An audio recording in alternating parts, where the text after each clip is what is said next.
మీ అందరికీ నా నమస్కారాలు. ముఖ్యంగా మనం ఎన్నో ప్రయత్నాలు చేస్తుంటాం. రోజు కూడా ఏదో పని మీద మనం బయటికి వెళ్ళవలసి వస్తుంది.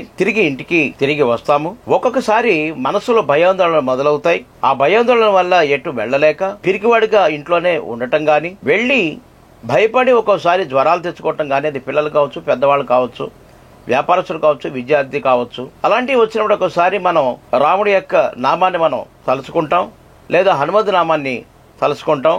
హనుమత్ చాలీసాని మనం చదువుతాం. ఇంటి చిన్నప్పటి నుంచి కూడా పిల్లలకి ఏదైనా కూడా పెద్దవాళ్ళు ఏం చేస్తారు, హనుమత్ చాలీసా చదివి చక్కగా ధూపం వేస్తుంటారు. పెద్దవాళ్ళు కూడా అప్పుడప్పుడు భయ ఆందోళన అనిపిస్తే అటువంటి భయాలు తొలగడానికి హనుమత్ చాలీసానే చదువుతారు. హనుమంతుడికి జై హనుమాన్ అంటే మాత్రం మనల్ని చూడడు. ఆయన ఎప్పుడు కూడా రామభక్తిలో మునిగిపోతాడు.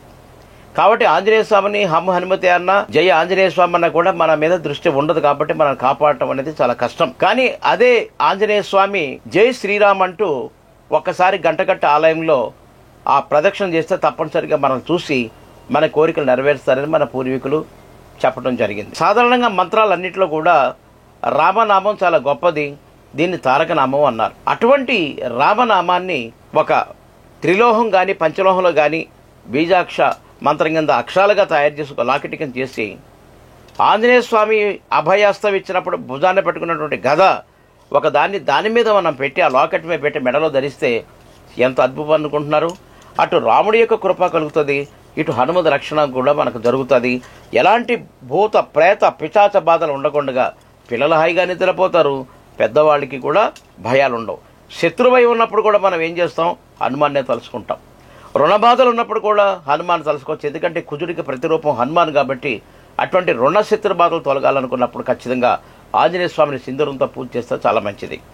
నేను ఈ లాకెట్ని తయారు చేసిన చూడండి. సాధారణంగా ఇది రామ్ మీకు కనిపిస్తున్నది కదా, ఇక్కడ గద. ఈ గదని ఇలా జాగ్రత్తగా ఏం చేస్తున్న ఒక లాకెట్ కింద వేలాడగట్టాను. కాబట్టి ఇది లాకెట్ కింద మెడలో ధరిస్తే చాలా చక్కని ఫలితాలు మీకు వస్తాయి. రా అనగానే మనలో ఉన్న పాపాలన్నీ బయటికి వెళ్తున్నాయి, అనగానే మూసుకుపోతున్నాయి మనకి. అందుకనే రా అనగానే మనలో ఉన్న పాపాలు బయటికి వెళ్తాయి. మా అనగానే పెదవులు ఎప్పుడైతే మూసిపోతే బయట ఉన్నటువంటి కూడా లోపలికి రాకుండా ఉంటాయి. హఠయోగంలో ఇది మన లోపలదంతా కూడా బయటికి పంపిస్తే ఎలా శరీర అవయవాలన్నీ ఎంత ఫ్రెష్గా అవుతాయో అదే రకంగా ఈ తారక మంత్రం అవటం గల కారణం కూడా రామనామంలో అంత శక్తి ఉందని, అందుకనే దాని తారక మంత్రం అని అన్నారు. కాబట్టి అలాంటి తారక మంత్రాన్ని ఒక్కదాని మీరు మెడలో హనుమత్ గదతో పాటు మీరు వేసుకున్నారంటే ఎంత అభయం అండి మీకు. ఒక్కసారి వేసుకుని చూడండి, భయాలన్నీ పటాపంచలు అవుతాయి, రుణాలన్నీ తీరిపోతాయి, శత్రువులు అనేవారు మీ దగ్గరికి ఎవరికి రారు, శత్రువు అనేవాడు ఎవడో కూడా మీకు కనపడ్డిక. కాబట్టి అది ఈరోజే మీరు ధరించడానికి ప్రయత్నం చేయండి. అయితే యాక్చువల్గా ఈ రామనామం తయారు చేయడం అనేది మాత్రం పునరస్వ నక్షత్రం రోజున తయారు చేసుకుంటే మంచిది, చాలా అద్భుతంగా పనిచేస్తుంది. కర్కాటక లగ్నంలో దాన్ని మెడలో ధరిస్తే ఇంకా అద్భుతంగా పనిచేస్తుంది. కాబట్టి తయారు చేయడం పునరస్వ నక్షత్రం చేయండి.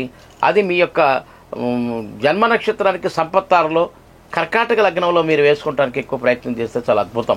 ఇది పగలు లేదు, రాత్రి లేదు, ఎప్పుడన్నా కూడా వేసుకోవచ్చు. అయితే వేసుకోవటం మాత్రం దారం మాత్రం కాషాయ దారంలో ఉంటే చాలా చక్కని ఫలితాలు వస్తాయి. లేదా వెండి చైను, బంగారం చైన్లో కూడా వేసుకున్నా తప్పేం లేదు. ఇది మీకు నచ్చినట్టుంటే మా ఛానల్కు సబ్స్క్రైబ్ చేయండి, లైక్ చేయండి, షేర్ చేయండి, కామెంట్ చేయండి. All the best. నమస్తే, మీ అచ్చిరెడ్డి.